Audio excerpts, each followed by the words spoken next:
Hello student, आज हम देखेंगे क्लास 12 का सब्जेक्ट मैथ, जो कि आज पहला लेक्चर है, जिसमें हम तीसरा चैप्टर पढ़ेंगे आव्यूह, जिसका इंग्लिश में बोलते हैं मैट्रिक्स।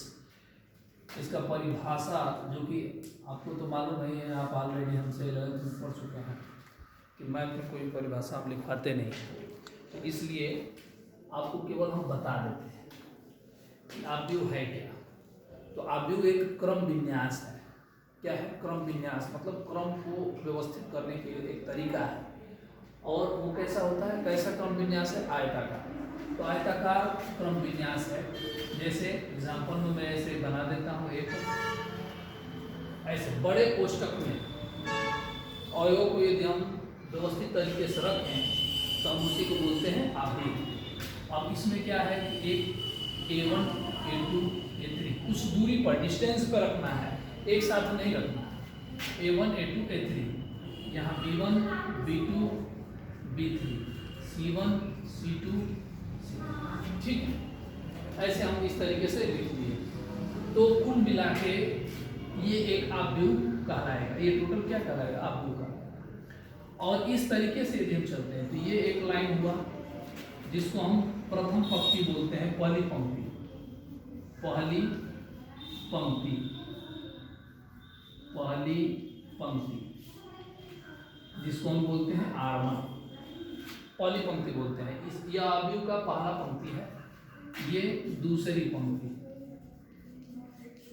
दूसरी पंक्ति जिसे हम R2 बोलते हैं। ये है तीसरी पंक्ति, जिसे हम R3 बोलते हैं। पहली पंक्ति, दूसरी पंक्ति और तीसरी पंक्ति R1 R2 और R3। इसी तरीके से, इस तरीके से यदि हम चलते हैं, इसको हम बोलते हैं पहला स्तंभ। क्या? पहला स्तंभ, जिसको हम बोलते हैं C1 बोलते हैं इसको। C का मतलब कॉलम 1, R का मतलब रो 1। ये है C2 और ये है। तो ये एक आव्यूह है जिसकी ये 3 पंक्तियां हैं और 3 स्तंभ हैं। तीनों पंक्ति और तीनों स्तंभ में यहाँ पे देखते हैं कि टोटल 1 2 3 4 5 6 7 8 9, ये 9 है। क्या इसको क्या बोलते हैं? इस आव्यूह का अवयव बोलते हैं। क्या बोलते हैं? अवयव। मतलब इस सबको क्या बोलते हैं? अवयव। तो कुल कितने अवयव हो गए? कुल अवयव मतलब क्या? इंग्लिश में लिख देता हूं मैं, total element. Total element equal to 3 × 3 equal to 9। ये जो आव्यूह दिख रहा है आपको, तो 3 × 3 मतलब 3 पंक्ति है, 3 स्तंभ। पहला वाला स्थान जो है पंक्ति को बताता है m × n। m क्या है? पंक्ति की संख्या, पंक्ति की संख्या, और n क्या है? स्तंभ की संख्या, ठीक है। तो ये जो आप देख रहे हैं, ये m × n क्रम का, एक आव्यूह है, जिसमें m पंक्ति की संख्या है, n स्तंभ की संख्या है। पंक्ति कितनी है? 3 पंक्तियां हैं, 3 स्तंभ हैं। तो कुल अवयव कितने होते हैं? m × n के बराबर होते हैं, तो 3 × 3 9। तो ये एक प्रकार का वर्ग आव्यूह है। वर्ग की तरह दिख रहा है ना, लंबाई चौड़ाई दोनों से वर्ग आव्यूह हो गया। तो ये जरूरी नहीं है कि हमेशा पंक्ति और स्तंभ बराबर हो सकता है कि इस तरीके का भी आव्यूह बने आपके सामने 2 3 5। तो इसमें पंक्ति कितने हैं? 3। स्तंभ कितना है? 1। तो ये कैसा क्रम हुआ इसका? 3 × 1। बात समझ आ रहा है? तो पंक्ति और क्रम इस तरीके से हम डिनोट करते हैं। हो सकता है ऐसे भी बना हो, 3 टाना नहीं देना है, 2 1। तो इस बार पंक्ति कितना हुआ? 1। स्तंभ कितना हुआ? 3, C1 C2 और C3। तो कुल मिला के अब इसको हम क्या बोलते हैं? क्योंकि एक स्तंभ है, ये स्तंभ आव्यूह कहलाता है। ये एक पंक्ति है, ये पंक्ति आव्यूह कहलाता है। ये वर्ग की तरह है तो वर्ग अवयव कहलाता है।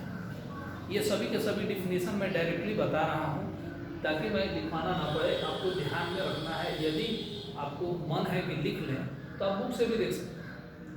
यदि आपके पास बुक नहीं है तो आप वीडियो को थोड़ा सा स्लो करके और इसको आप लिख सकते हैं, ठीक है। अब वीडियो की क्वालिटी यदि सही नहीं आए तो आप सेटिंग में जाकर जो 3 डॉट्स ऊपर दिखाए जाते हैं उस पर आप क्लिक करें और 360 जो पिक्सल है उस पर आप क्लिक करेंगे तो वीडियो आपको दिखाएगा। तो इसमें हमने बताया वर्गाव्यूह ये है स्तंभाव्यूह, ये है क्या पंक्तियाव्यूह। इसी तरीके से कई प्रकार के अव्यूह होते हैं, जैसे एक दो और अव्यूह के बारे में मैं बता देता हूँ।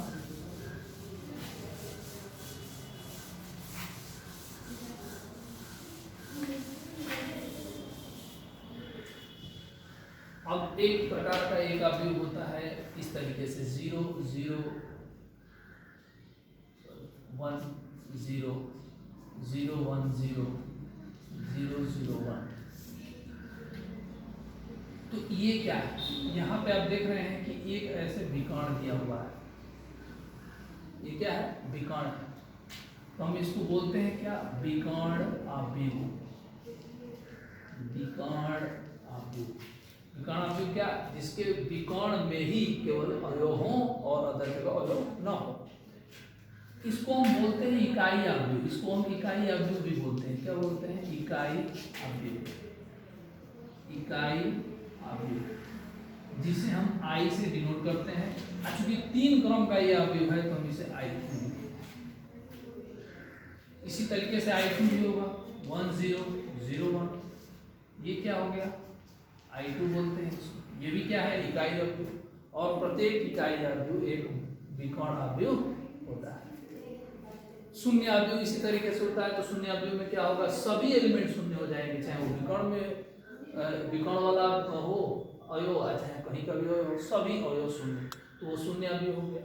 समझ में आ रहा है मेरी बात, ये बहुत इंपॉर्टेंट है इकाई अवयव, जिसका यूज हम आगे करेंगे। अब आगे हम देखते हैं अगला टॉपिक,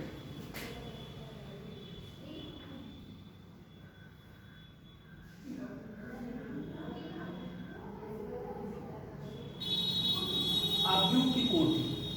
तो अवयव की कोटि क्या होती है, तो अवयव की कोटि वही जो हमने क्रम बताया उसी को हम बोलते हैं अवयव की कोटि। यदि आपसे कोई पूछे कि इसका कोटि क्या है तो हम कोटि क्या लिखेंगे, 3 गुणे 3, 3 गुणे 3 का ये क्या है कोटि का है, ये अवयव की कोटि हम इस तरीके से इसको बता देंगे।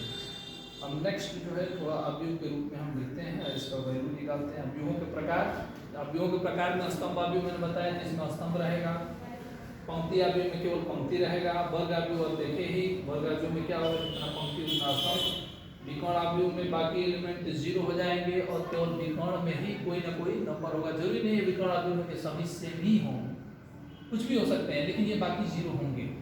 लेकिन इकाई अवयव में विकर्ण में जो भी अवयव रहेगा वो 1 के बराबर होता है, ठीक है। अदिश अवयव, अदिश अवयव समझ रहे हैं आप, इसमें शून्य अवयव में सभी के सभी 0 हो जाएंगे। अवयवों की समानता, अब देखिए अवयवों की समानता के बारे में हम पढ़ेंगे। अवयवों को समानता हम कब कहेंगे,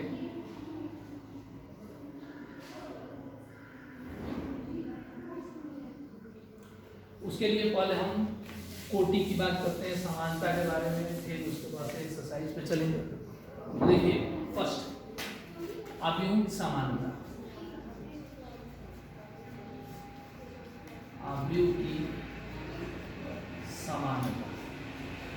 अवयव की समानता में मान लीजिए कि हमारे पास एक अवयव है 3 4 2 6 और इधर वाला हमारे पास अवयव है x y a b।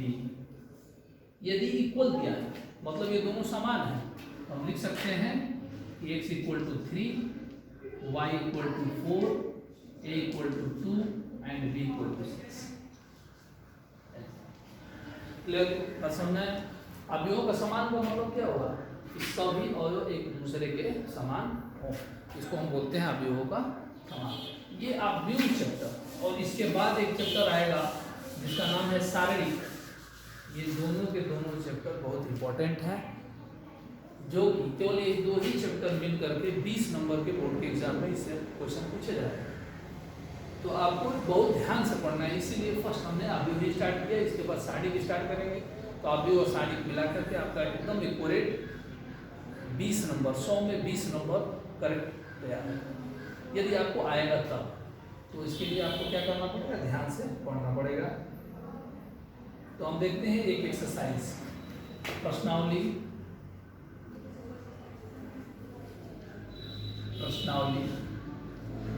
3.1। प्रश्नावली 3.1 में पहला क्वेश्चन, एक आव्यूह दिया हुआ है, एक आव्यूह है 235 √3 5 -2 1 90 5/2 -5 -7 12 और 7। ये एक आव्यूह दिया है जी, जिससे रिलेटेड कुछ क्वेश्चंस हैं जिसको हम बताते हैं। फर्स्ट क्वेश्चन, फर्स्ट है आव्यूह की कोटि पूछ रहा है। आव्यूह की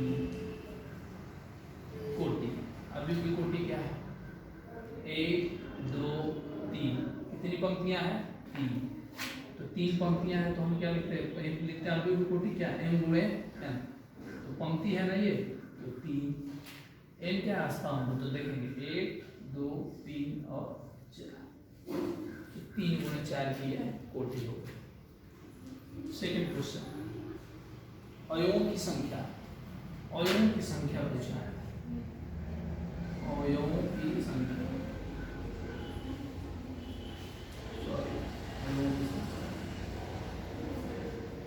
अवयवों की संख्या सीधा सीधा है, दोनों का गुणनफल 3 चौके 12। चाहे तो आप काउंट करके भी लिख सकते हैं कितना होगा, 3 चौके 12 ऐसे हो गया। थर्ड नंबर क्वेश्चन, आपको बताना है A13। A13 का मतलब क्या है, A13 1 मतलब यहाँ पे क्या होता है, पंक्ति, यहाँ पे क्या होता है, स्तंभ। तो पहली पंक्ति और तीसरे स्तंभ का अवयव बता देना। तो पहली पंक्ति ये रहा, तीसरा स्तंभ ये रहा, कहाँ पर किया, यहाँ पे। ये कौन सा अंक हो गया, 19, ये हो गया आपका। ध्यान से देखिए, ये जब जान जाएंगे आप तो बाकी आसान हो जाएगा। इसी में आता है, अभी इसी में है A21, दूसरी पंक्ति पहला स्तंभ, ये रहा 35, ठीक है। इसी तरीके से A33, तीसरी पंक्ति और तीसरा स्तंभ, क्या मिला, -5। A24, दूसरी पंक्ति चौथा स्तंभ, दूसरी पंक्ति ये रहा, चौथा स्तंभ ये रहा, क्या मिलेगा हमें, 12, ठीक। एंड दूसरा पंक्ति तीसरा स्तंभ, ये रहा दूसरा और ये रहा तीसरा, 5। ये टोटल आंसर हो गया। बाकी के क्वेश्चन अपने मन से ट्राई करेंगे, उसके बाद हम आगे बताएंगे क्लियरली, एक एक करके धीरे धीरे इसमें लेकर चलेंगे। शुरुआती में धीरे धीरे जब आप जानने लगेंगे कुछ, तब इसको थोड़ा स्पीड बढ़ाएंगे। आगे कल देखेंगे। धन्यवाद।